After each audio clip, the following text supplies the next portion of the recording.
puluh tahun sebelum Indonesia merdeka, tapi ketika rusak mau diperbaiki, direhab tidak boleh.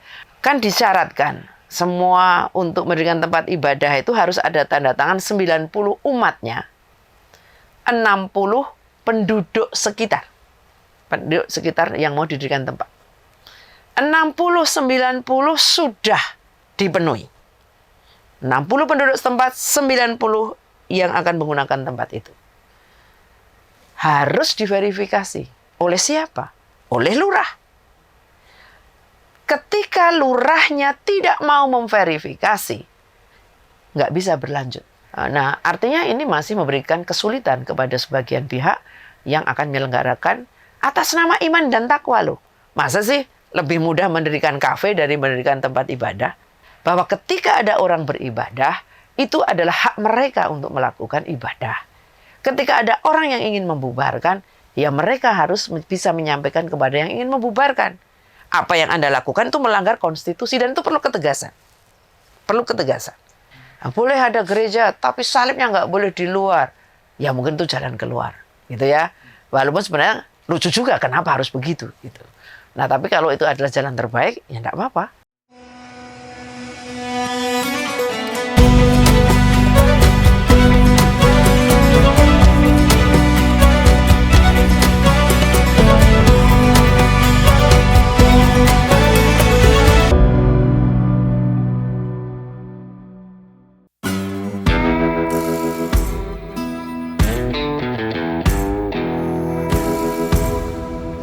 Kalau yang terakhir ini yang saya sangat berharap juga mendapat respon yang baik, sebenarnya sudah direspon, hanya hasilnya belum baik. Yang utamanya karena saya concern betul, saya ada Gemayomi, Gerakan Masyarakat Gotong Royong Melawan Intoleransi. Itu berdiri sejak saya masih di awal DPR RI. Ketika ada kasus gereja Litvina, ada seorang pastor kena senjata dari seseorang yang masuk ketika sedang memimpin misa. Lalu kami bersama-sama mendeklar di Yogyakarta harus aman, tidak ada kasus-kasus intoleran. Kami ada yang namanya Gemayomi. Nah semenjak itu banyak daerah yang mengalami kasus-kasus itu, lalu tidak hanya gereja ya, maksud saya di situ mungkin juga ada kasus gereja Kristen, gereja Katolik, ada Hindu. Yang Hindu sudah pernah, kalau Buddha saya hanya mendengarkan laporan ketika patungnya dibongkar begitu ya. Kemudian Islam di wilayah tertentu begitu. Nah, itu banyak sering masuk kepada saya kasus-kasus intoleransi. Ketika saya mencoba masuk di beberapa wilayah, di Makassar misalnya, ada satu kabupaten tidak punya gereja karena sudah memenuhi persyaratan tapi tidak ada tindak lanjut. Di Tanjung Balai Karimun yang sudah ada gereja sekian puluh tahun sebelum Indonesia merdeka, tapi ketika rusak mau diperbaiki, direhab tidak boleh. Atau di kasus di Tanjung Pinang, gerejanya sulit untuk mendapatkan izin, sementara 60-90 sudah dipenuhi. Dan dulu adalah Gung Liwang Liwung, hutan yang sekarang sudah banyak penduduk, semakin sulit nggak dapat. Lalu juga wilayah-wilayah lain yang sering terjadi kasus-kasus seperti itu, saya sering mendapatkan laporan. Saya mencoba mencermati secara lebih khusus waktu di Komisi 8 ini. Dulu di Komisi 10 saya sudah konsen ke situ juga. Nah, waktu di Komisi 8 saya lebih cermat lagi. Apalagi saya langsung bisa berhubungan dengan Pak Menteri Gus Menak kan. Disitulah saya mencoba bersama kawan-kawan yang lain mencoba mendiskusikan dan melihat bahwa SKB 2 Menteri tentang pendirian tempat ibadah ini memang perlu ada evaluasi dan revisi. Ada yang mengatakan kelompok yang agak keras begitu ya, kenapa harus pakai SKB atau peraturan yang lain? Sementara Undang-Undang Dasar kita sudah jelas bahwa negara wajib menjamin kebebasan beragama, termasuk menjalankan agama dan keyakinannya masing-masing. Itu dijamin oleh negara. Mestinya tanpa ada SKB 2 Menteri atau aturan apapun itu sudah jalan, nggak bisa begitu. Saya mengatakan tidak bisa. Karena ketika undang-undang juga mengatakan 30%, 20% APBN untuk biaya pendidikan, untuk anggaran pendidikan, itu juga mesti ada undang-undang yang mengikuti, termasuk undang-undang Sisdiknas. Nah, saya kira dengan kebebasan beragama pun juga harus ada peraturan-peraturan yang mengikuti. Tapi di dalam SKB 2 Menteri, SKB itu kan juga tidak dikenal di dalam tata urut peraturan perundangan. Nah, SKB 2 Menteri itu tidak ada jalan keluar yang bisa diberikan ketika prosesnya terhenti. Contohnya begini, kan disyaratkan semua untuk mendirikan tempat ibadah itu harus ada tanda tangan 90 umatnya, 60 penduduk sekitar. Penduduk sekitar yang mau didirikan tempat. 60-90 sudah dipenuhi. 60 penduduk setempat, 90 yang akan menggunakan tempat itu. Harus diverifikasi. Oleh siapa? Oleh lurah. Ketika lurahnya tidak mau memverifikasi, nggak bisa berlanjut. Nggak bisa ngurus IMB. Nggak bisa ngurus perizinan. Karena semua bertumpu kepada hasil verifikasi. Untuk menyatakan benar itu penduduk di situ dan menyetujui ada gereja atau ada tempat ibadah di situ. Benar ini umat di situ. Kalau umat kan batasannya sampai provinsi ya. Provinsi kalau satu desa tidak cukup dipenuhi per kelurahan, kecamatan. Kalau kecamatan tidak cukup dipenuhi satu kabupaten kota. Kalau tidak nanti provinsi.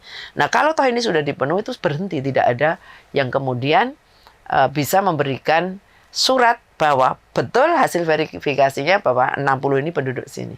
Nah ketika itu tidak diberikan, berhentikah? Dan tidak ada jalan keluar.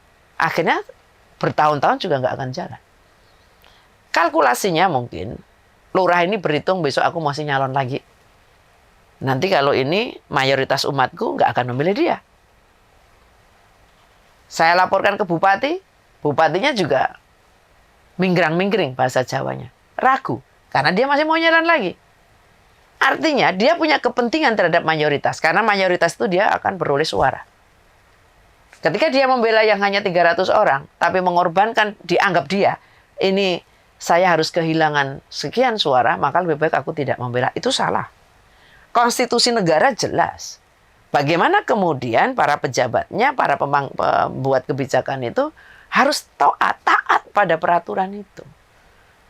Lurah begitu nggak ada sanksinya loh. Nggak ada sanksinya. Nah, termasuk bagaimana nih peran FKUB?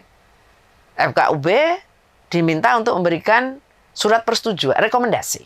Supaya IMB nanti keluar ketika rekomendasi tempat ibadah itu ada. Kadang juga macet di FKUB. Kalau orang mengatakan ada jalan keluarnya apa? Pemerintah harus menyiapkan tempat untuk beribadah.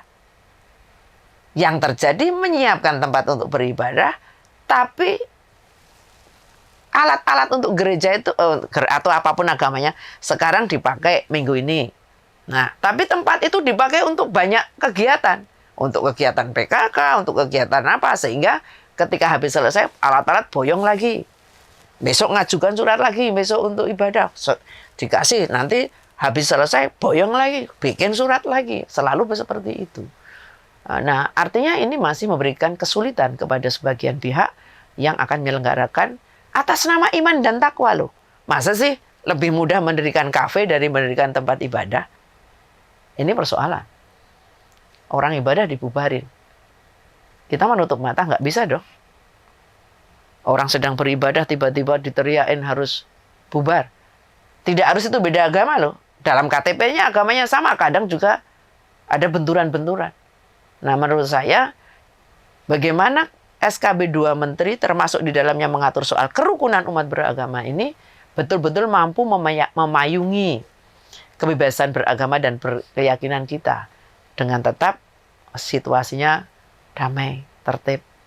Itu pun sebenarnya banyak hal yang berpengaruh. Pertama, pelajaran Pancasila yang bersyukur kita sudah kembali menjadi wajib. Kan ada pernah sebuah satu waktu setelah Undang-Undang Sisdiknas itu tidak ada lagi pelajaran Pancasila menjadi sebuah kewajiban. Adanya PKN, pendidikan kewarganegaraan. Pancasilanya hilang. Itu persoalan. Mungkin hasilnya menjadi seperti sekarang ini. Nah, artinya ini sesuatu yang memang tumbuh terus, tapi kita butuh sesuatu untuk bisa menyelesaikan dan tidak bisa ditunda-tunda. Meskipun penyelesaian dengan cepat itu jangan melupakan beberapa hal yang ternyata hasilnya menjadi tidak lebih baik. Kemarin kita sudah dikasih draft perpresnya. Karena SKB 2 Menteri tidak punya daya kekuatan hukum dalam hierarkis peraturan perundangan diganti menjadi perpres. Ketika kita lihat rancangan perpresnya, kami mengatakan, no, ini belum lebih baik daripada yang lama. Ini pasti juga akan menimbulkan persoalan-persoalan mendasar kembali. Sehingga itu adalah target lama saya ketika saya di Komisi 10. Semakin saya diberi tempat oleh fraksi, terima kasih diberikan tempat di Komisi 8, semakin dekat dengan persoalan itu, sehingga saya juga semakin dekat untuk bisa memberikan yang terbaik untuk masyarakat. Tentu ini juga untuk berbicara untuk bangsa dan negara. Melalui bagaimana kita bisa memberikan kebahagiaan, kedamaian untuk semua mereka yang ingin menjalankan ibadah, juga kerukunan untuk semua.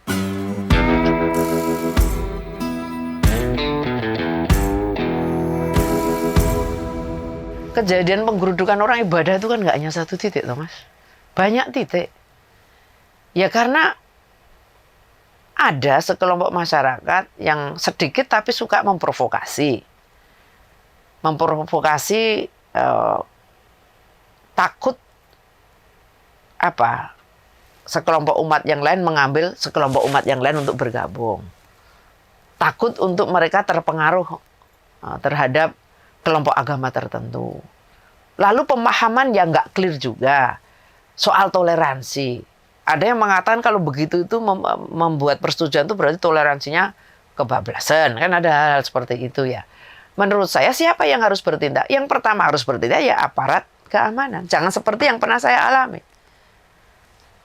Saya tidak pernah dibubarkan di tempat saya. Tapi ketika saya berada di sebuah wilayah yang tidak punya gereja, yang tadi saya katakan perizinan sudah komplit tapi tidak bisa ditindaklanjuti, polisi itu datang, mohon maaf ya kalau saya mengatakan, karena yang datang memang polisi. Polisi itu datang, ya seolah-olah memang ya hentikan dulu. Karena tempat ini tidak berizin untuk tempat ibadah. Saya mengatakan, Bapak, saya dan Pak Polisi sama loh. Kita bertugas menjaga konstitusi negara. Jadi Bapak nggak boleh kemudian mengiyakan kepada kelompok yang lain untuk mengatakan, udah bubar aja, kamu nggak usah ibadah di sini. Itu dulu, beberapa tahun yang lalu, ketika saya mendampingi di sebuah tempat. Saya pas berada di situ, karena tidak ada tempat untuk beribadah, hanya di tempat itu, di satu kabupaten, maka kami ke situ. Tapi yang kemudian kami digeruduk. Gitu ya. Artinya, semua pihak harus menyadari, paham betul atas nama konstitusi negara, paham betul terhadap nilai-nilai Pancasila, bahwa ketika ada orang beribadah, itu adalah hak mereka untuk melakukan ibadah. Ketika ada orang yang ingin membubarkan, ya mereka harus bisa menyampaikan kepada yang ingin membubarkan. Apa yang Anda lakukan itu melanggar konstitusi dan itu perlu ketegasan. Perlu ketegasan. Sekarang sudah agak, di Jogja saya ngalami, sekarang semua sudah mulai mereda dan pihak aparat juga tegas. Penegak hukum itu tegas. Anda tidak boleh melakukan itu. Bahkan ketika mau ada sebuah acara, lalu ada ketakutan dari kelompok tertentu mengadu kepada saya sampaikan kepada pihak aparat mengatakan, tidak Bu, kami siap menjaga. Dan jangan dihentikan acara itu. Maksudnya tetaplah berlangsung. Karena bagi kami itu adalah tugas kami untuk menjaga konstitusi negara. Justru kami yang salah ketika ada sekelompok masyarakat yang tadi Ibu sampaikan akan menyelenggarakan sesuatu yang baik di tempat yang sudah benar, kok ada yang mau membubarkan dan memprotes, kami yang akan bertindak. Nah, mestinya semua tempat akan bertindak demikian. Sekarang kalau orang nggak punya gereja, kadang kan harus dari rumah ke rumah ketika jauh. Itu pun kan jadi problem. Kemudian kasus yang itu juga sama. Orang tidak menghendaki di situ dijadikan tempat ibadah. Kalau memang itu belum perizinannya belum komplit, bagaimana kemudian kita membantu mereka? Tidak justru mempersulit. Tapi iki izinmu rong komplit. Tolong, apa kesulitanmu? Supaya perizinanmu menjadi komplit. Apa yang bisa kami bantu kepadamu? Apapun agamanya, mestinya begitu. Mari kita bantu bersama. Supaya mereka bisa melengkapi. Oh ini tanda tangannya yang 60 kurang sehingga nggak bisa ngurus. 60 kurang. Ya mari kita bantu untuk bisa mendapatkan dukungan yang 60. Misalnya begitu. Nah artinya pembubaran peribadatan atas nama apapun. tidak boleh terjadi. Kalau itu harus terjadi dialog, biarkan selesai dulu ibadahnya. Setelah itu diskusi. Kita sila keempatnya adalah permusyawaratan kok. Ayo musyawarah. Ayo kita mufakat supaya masalah ini selesai. Ini masih ada yang menolak. Ya mari. Bagaimana caranya supaya tidak ditolak? Apa? Kalau Tanjung Balai Karimun itu nggak boleh ada simbol-simbol agama salib besar di luar. Itu Tanjung Balai Karimun. Saya hadir di situ loh. Apa nggak boleh ada sekarang gereja tapi nggak ada salibnya. Jadi simbol keagamaannya walaupun sebenarnya nggak boleh juga toh. Tapi ya permakluman akhirnya salibnya nggak usah pakai di luar, hanya gedung saja. Menjadi gerejanya sudah jadi. Nah, boleh ada gereja tapi salibnya nggak boleh di luar. Ya mungkin itu jalan keluar, gitu ya. Walaupun sebenarnya lucu juga kenapa harus begitu, gitu. Nah tapi kalau itu adalah jalan terbaik, ya enggak apa-apa. Ya. Kemarin di kasus Yasmin ya, kan pindah lokasi tuh. Ngikutin nggak kasus Yasmin? Pindah lokasi Bogor tuh. Yang ya kan, pindahnya 1,5 kilo dari lokasi semula. Ya itu sempat ada diskusi kami juga. Ini harus pindah. Kalau tetap di situ nggak bisa. Yang sini kelompok sini bilang tetap di sini, ini punya aku, tanahku, kenapa aku nggak boleh di sini? Yang di sini bilang nggak boleh di situ karena di sini begini. Lalu wali kotanya kasih jalan keluar. Tak kasih tanah tuh sana 1,5 kilometer dari sini, lebih luas. Nah kita dialog lah. Saya lewat seseorang kita diskusi, Bu Esti setuju enggak kalau dipindah? Setuju, jikalau kan hanya 1,5 kilometer. Sebelum pindah, jaminan izinnya keluar. Semua beres.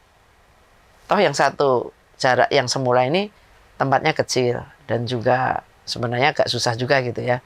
Nah, kalau yang 1,5 kilo itu tempatnya lebih luas, pembangunannya juga akan lebih luas. Saya katakan, saya setuju. Tapi jaminannya adalah IMB-nya pasti keluar. Jaminan boleh dibangun.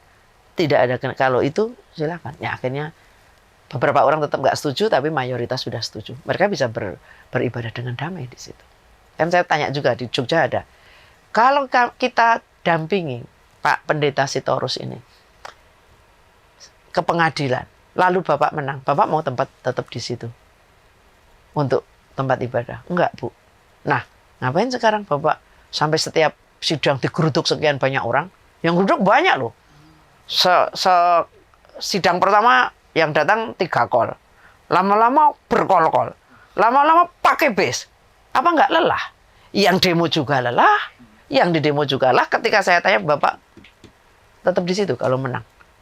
Enggak. Lah, kenapa Bapak bertahan begitu? Bapak sudah punya enggak berpikir untuk pindah?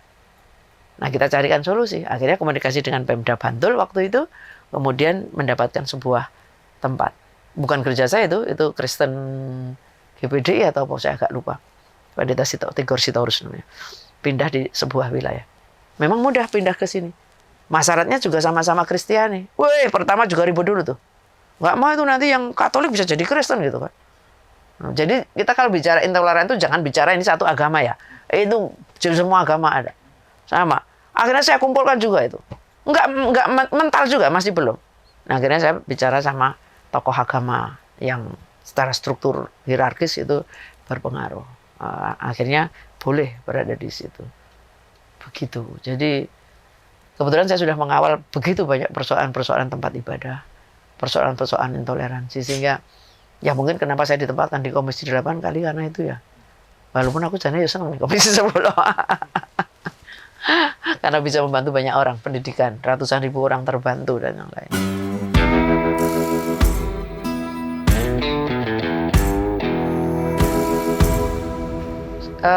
Orang boleh mengatakan takut bicara agama. Menurut saya ruang dan situasi yang ada saat ini nggak perlu takut untuk berbicara soal perbedaan pendapat, perbedaan agama, asal di dalam koridor bicara yang benar.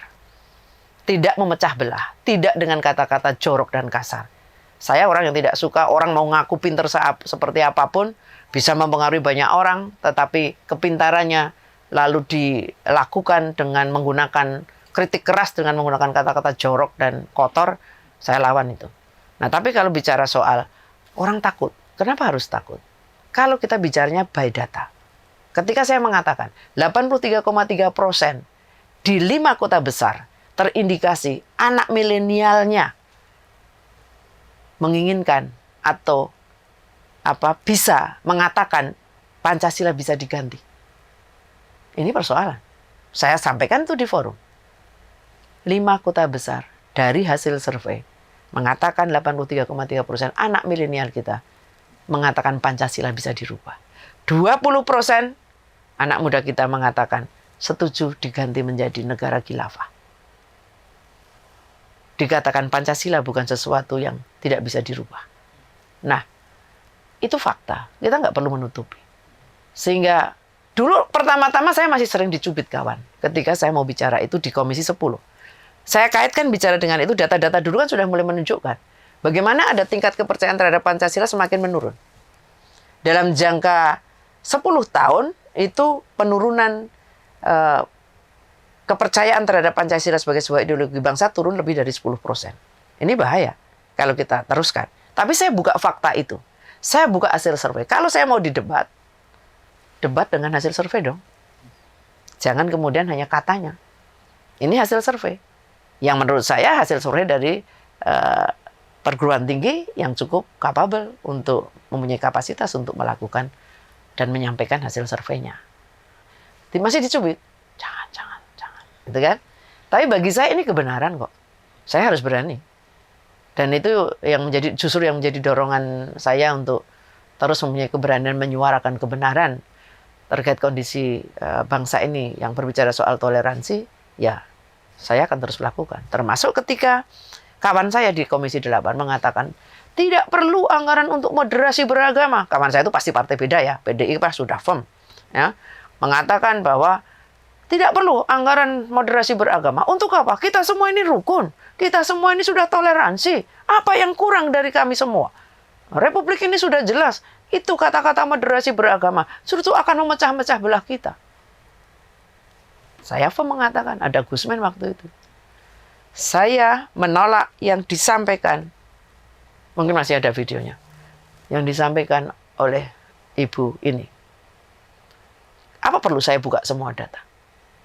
Untuk mengatakan, hampir setiap hari saya mendapat laporan. Saya masuk ke sini, ada suster telepon, ibu kami mau ibadah nggak bisa. Padahal kami di tengah kebun sawit. Seorang suster yang sudah sangat tua, hanya perlu berdoa bersama beberapa orang. Hanya 10 orang. Ya memang betul, rumahnya dikasih salib. Lalu kan memang keyakinan untuk berdoa bersama itu, kalau sendiri kan 2 atau 3 orang di situ aku hadir toh. Nek satu jangan-jangan nggak ada yang lain gitu. Itu kalau agama saya ya, maaf ya. Tapi saya mengatakan masih ada kok. Ini loh hari ini aku masih ditelepon. Di Jogja saja di sana sudah begini Bu, tapi begini. Oke, kita cari jalan keluarnya. Masih ada. Artinya Gusmen aja juga menyampaikan kok di forum, kenapa moderasi beragama diperkuat dulu di internal Kemenak? Karena hampir 50% terindikasi intoleran. Kemenak loh. Ini kan problem besar. Bagaimana sampai ke bawah nanti? Nah makanya pemahaman soal nilai-nilai Pancasila, sejarah bagaimana Pancasila ini ada, sejarah bagaimana Republik ini berdiri, merdeka, itu kan saling terkait. Dan anak muda harus tahu. Itu barang yang dulu, barang sekarang. Saya ketemu anak muda, saya tanya, tahu nggak pemilu 2024? Itu barang yang nampak di depan mata loh. Kapan? Nggak ngerti. Yang dicoblos berapa? Nggak ngerti. Ngerti nggak DPD RI? Bedanya dengan DPR RI? Nggak ngerti, aku bingung. Anak muda loh seusia jenengan. Di beberapa tempat tak tes. Anak muda tak taruh depan. Aku tanya, iki kepiye ini? Itu barang sederhana. Apalagi kalau kita mau bicara soal Pancasila, maka betul adanya mulai dari PAUD pun nilai-nilai Pancasila harus diberikan. SMP kudu paham betul sejarah Pancasila dan sejarah berdirinya Republik. Bagaimana ketika Republik ini yang terdiri dari berbagai suku, berbagai agama, menyatakan dirinya untuk merdeka. Ada satu kesepemahaman untuk Indonesia ini merdeka. Meski terdiri dari berbagai agama, suku, golongan, ras. Semangat itu yang harus dibangun. Jadi terkait dengan undang-undang penistaan agama, apapun undang-undangnya, kalau kesadaran di dalam setiap anak bangsa ini belum muncul untuk mengatakan kita semua satu. Warga Indonesia, warga negara kesatuan Republik Indonesia yang berpancasila. Undang-undang hanya akan menjadi undang-undang. Undang-undang yang ada, undang-undang tetap harus ada. Tapi mungkin perlu pembenahan, revisi di beberapa pasal. Sekarang bicara soal kerukunan umat beragama, orang juga bertanya, jangan-jangan nanti ada undang-undang kerukunan, misalnya ya kerukunan umat beragama, itu justru semakin membatasi kelompok yang lain, yang berbeda dengan kelompoknya. Harus begini nggak boleh, harus begini nggak boleh. Nah, kayak kemarin saya terakhir ke Tanjung Enim, peresmian gereja di salah satu gereja di Tanjung Enim. Di situ ada, setelah selesai di depan gereja ada musik marawis. Nahdlatul Ulama itu, kawan-kawan NU hadir menghibur yang datang, bukan di gereja loh, di luar gereja di dalam tenda. Marawis. Yang terjadi kemudian dihujat mereka. Itu toleransi kebablasan. Karena saya nggak ngerti marawis itu apa, saya tanya ke Gus Men, marawis itu apa? Kenapa ini dikatakan toleransi yang kebablasan? Oh, marawis itu memang lagu-lagu berbahasa Islam, tapi tidak bisa dikatakan toleransi kebablasan. Itu seperti kesenian kok, seperti syiar kok, begitu. Dan kelompok itu di mana-mana ada, meski kecil. Itu karena kurangnya pemahaman, ataupun juga pemahaman agama yang belum utuh. Pemahaman agama di dalam konteks kita berbangsa dan bernegara.